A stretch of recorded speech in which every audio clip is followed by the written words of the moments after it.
энэ хоёр асуудлыг хамтд нь хэлцэх ёстой гэдэг бидний шаардлага хэвээр хамтд нь хэлцэж, хамтд нь огцруулахыг, хамтд нь гэдэг нь цаг хугацааны хувьд мэдээж дараалж огцруулахыг Арц намын бүлэгт энэ шийдвэр гаргах хүсэлтэд тавина гэдгийг та бүхэнд бас өдөөс өмнө мэдэгдэж ирсэн. Сая өдөөс хойш Арц намын бүлэг хуралдлаа. 42 гишүүнээс 34 гишүүн оролцсон. Энэ жоохон цөөрөтөд энэ үү? 34 гишүүн оролцсон.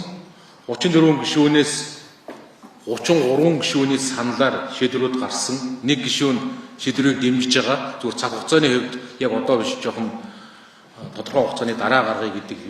Ерөнхийдөө 34 гишүүн 100% саналаар өнөөдрийн Арц намын бүлгийн шийдвэрийг гаргалаа гэж үзэж болно.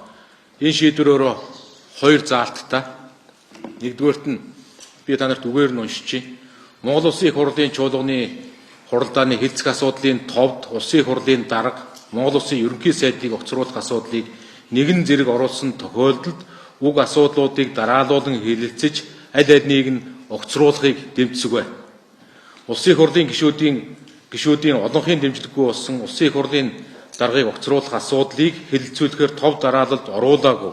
Дараалуулан хэлэлцэх боломжгүй болсон тохиолдолд Арц намын бүлгийн гишүүд эдгээр асуудлаар Улсын их хурлын чуулганы хуралдаанд оролцохгүй байхаар тогтцугай. Үндсэн хуулийн хэмжээлд хүргэсэн түүнээс гарах улс төрийн болон нийгмийн тогтворгүй байдлын үр дагаврыг санаатаагаар бий болгосон Монгол Ардын нам бүрэн хариуцлага хүлээхийг бас сануулсугаа гэсэн ийм утга учирын ийм тогтоолын төслийг бүлгийн шийдвэрийг Арц намын бүлгийн гишүүдийн 34 гишүүнээс үндсэндээ агуул нэг гишүүн цаг хугацааны хувьд буюу 34 гишүүний шийдвэрийг гаргасан. Тэгэхээр одоо Улсын их хурлын даргын зөвлөлд хуралдах ёстой. Улсын их хурлын даргын зөвлөлд би бас Арц намын бүлгийн шийдвэрийг орж танилцуулна. Тов дараалалд оруулах ёстой, хоёулангийг хэлцэх ёстой. Арц намын бүлэг эдгээр хоёр төрлийн өндөр албан тушаалтныг огцруулах асуудлыг, хоёулангийн зэрэг огцруулах асуудлыг зэрэг Арц намын бүлгийн гишүүд энэ дээр санал өгөх ёстой гэдэг юм шийдвэрийг гаргасан. Энэ шийдвэр өөрөө Арц намын бүлгийн түүхэнд бас онцгой шийдвэр. Бид нэр асуудлыг 3-2-оос дээшээр шийдвэл бүлгийн гишүүд энэ саналыг, энэ шийдвэрийг бүрэн дүүрэн дагах ёстой. Өөр байр суурь илэрхийлэх эрхгүй гэж манай намын дүрмд, Арц намын бүлгийн дүрмд байдаг. Энэ шийдвэрийг бүлгийн гишүүд 100% даган биелүүлэх ёстой. Хэрвээ энэ шийдвэрийг 100% даган биелүүлээгүй бол Арц нам эдгээр гишүүдэд улс төрийн хариуцлага хүлээлгэх, улс төрийн дэмжлэг үзүүлэхгүй байх дүрмийн болоод энэ боломж бололцоонууд бүрэн тодорхой тусгагдсан байдгийг хэлээ. Тэгэхээр энэ шийдвэрийг Арц намын бүлгийн гишүүд одоо бүрэн дүүрэн биелүүлэх ёстой ийм хүчин чадал бүхий шийдвэр гарсан гэдгийг та бүхэнд хэлье. Асуух зүйл байвал тэгээд хариулъя. Нэг асуулт байна. За гадаа инженер жагстрын, багшны жагстрын. За энэ бол одоогийн засгийн газрын үйл ажиллагааг үнж байгаа зүйл хүмүүс харж байгаа юм байна. Гэтэл арчилсан ч бол сүрэг хүчин өстэй. Ерөнхий сайдыг огцруулах гэхээр тэгвэл Улсын их хурлын даргатаа хамт огцруулах гэдэг ийм яриад байдаг. Нэг ёсонд одоо ерөнхий сайдыг өмөрөж байгаа шинэ үеийн ван үсээд байгаа юм. Ингэж үзэж байгаа бас иргэд олон ингэж байна. За, асуултанд хариулъя. Ерөнхий сайдыг өмөрч байгаа бол яг одоо бүлгээс 100% ийм шийдвэр гарах уу? Намын даргын байр суурь өөр байсан бол 100%-аар асуудал ингэж шийдэгдэх үү? Энэ нэг ийм улс төрийн жижиг явган хардлага сэрдэлгүүдээ бүгдээрээ орхих хэрэгтэй. Арчилсан нам бас өөр болж байгаа. Арчилсан нам зарчмын талд, арчлалын талд, Монгол улсын талд зогсож чаддаг өнгөрсөн хугацааны шийдвэрүүд ингэж гардаг болсныг та бүхнийг бас анзаараасаа гэж хүсэж байна. Би лав өнгөрсөн хугацаанд улс төрд оролцсноос хойш аливаа нэг тийм холбоо сүлбээ, хувилдаа, зарчмын бүс зүйлийн талд өнгөрсөн хугацаанд зогсож ирээгүй. Тэр нэг хардлага сэрдлэг, жижиг сажиг зүйл, эдүү янзын хар шар удаан зангиатай постэр олуулан зүйлээ энэ салбарынх нь өөрснөө ингэж болсон дээр шүү. Нэгдүгээр. Хоёрдугаарт нь эмч багш нарын цалинтай холбоотой асуудлаар Арц намын бүлэг бас тодорхой байр суурь илэрхийлсэн.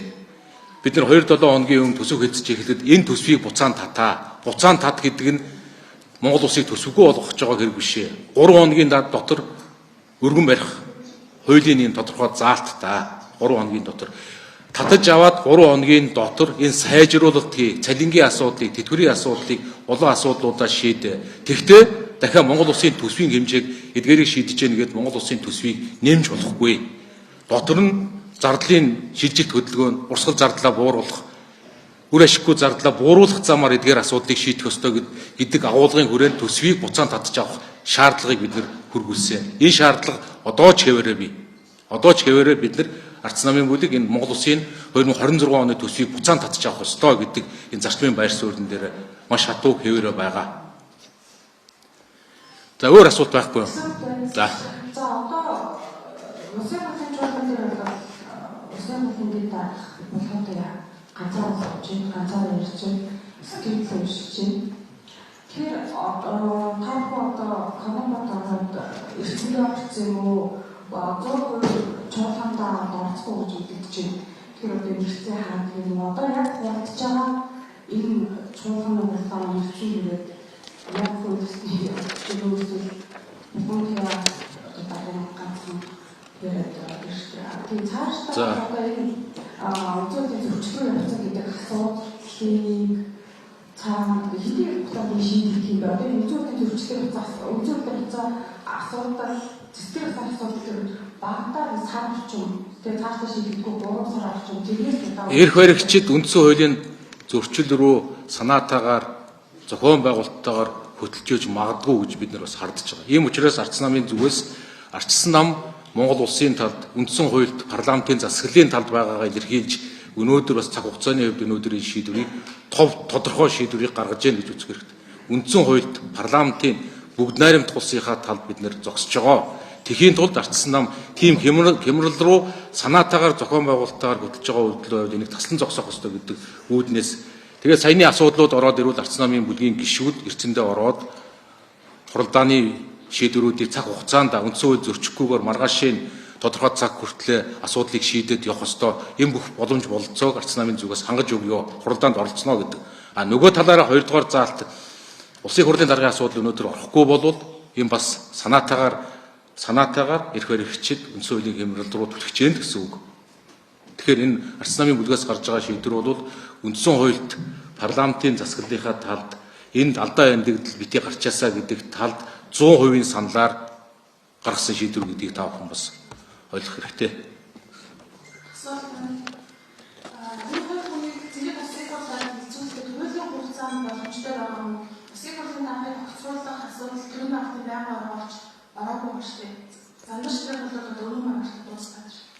Тэгээд цаг хугацааны үед бид нар одоо шийдэж байгаа нь одоо төрийн байгуулалтын байнгын хорооноос өмнө улсын хурлын даргын зөвлөл хуралдаж энийг тов дараалалд оруулах асуудлыг олонхын саналаар шийдэх асуудлаас энэ эхэлнэ.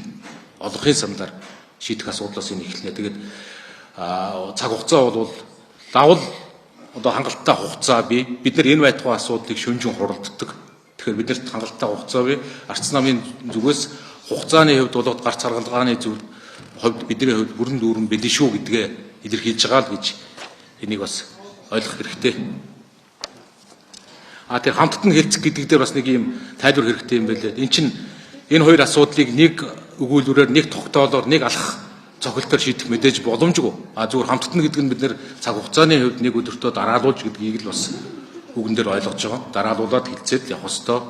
Яг энэ хоёр асуудал дараалаад шийдвэр гаргах ёстой гэдгийг бас тэрнээс хамтд нь гэдгийг зарим сэтгүүлчид бас өөрөөр ойлгох шиг байна. За асуултаа нэг юм хэлсэн. Одоо Ардчилсан намын бүлгээс одоо гаргаж байгаа энэ одоо шийдвэр бол их хурлын дарга болон төсвийн хэлцээтэй огцруулах асуудлыг их хурлаар огцруулах одоо бол та ямар чамтай шийдэгдэж байгаа юм байна. Нэг шүү дээ. Түрүүн та нөгөө шаардлага их хурлын дарга уулзгаар авсан. Энэ уулзалтаа юу ярьсан бэ? Хурлын дарга шаардлага хүлээж авах гэж юм. Тэгээ хурлын даргатай бас орж би гэж бид нар олуулаа хэдүүлээ орж уулзсан. Их хурлын даргын зүгээс бас тодорхой хэмжээний ойлголцол байр суурьудаа бас ярьсан. Тэр хүрээнд бас асуудлууд ингээд явж байгаа. Ардчилсан намын бүлэг бол тодорхой тавьсан зарчмын байр суурин дээр л байна. Бид нэр хамтд нь хэлц оргуулж иргэсэн олон зүйлд өмнөх шаардлагуудаас бид нар нэгч зүйлийг өөрчлөөв. Улсын хурлын дарга чуулганы хуралдааныг удирдах ёс суртахууны эрхгүй гэдэг бид нар зарчмын шаардлагууд л тавьж байгаа. Зарчмын шаардлагууд дээр л байна. Энийг биелүүлэхийг л шаардж байгаа. Биднэрт хаалганы ард орж тохиролцож ярилцж ойлголцох бас ямар ууша тийм зүйл шаардлага биднэрт байхгүй. Бид нэр зарчим ярьж байгаа гэж бодож байгаа. Монгол улсын үндсэн хуулийн талд зогсож байгаа гэдгийг л одоо бид илэрхийлж байна. Тэгээд цаашдаа мэдээж одоо бас энэ үлдэж байгаа цаг хугацаанд олон зүйл магадгүй болох бах. Бидний зүгээс одоо тодорхой байр суурь бүлгийн зөв гишүүдийн оролцсон гишүүдийн бараг 100% саналаар асуудал гарсан учраас миний хувьд энэ бүлгийн шийдвэрийг, ардсан намын шийдвэрийг бүрэн дүүрэн биелүүлж ажиллахыг энэ бол надад бас оногдож байгаа үүрэг гэж үзэж байна. Энийг бүрэн дүүрэн биелүүлж ажиллана. Энийн дээр бас олон асуудлууд гарна. Томьёолноос одоо жишээ нь эрх баригчдыг та бүхэн харж байгаа бах.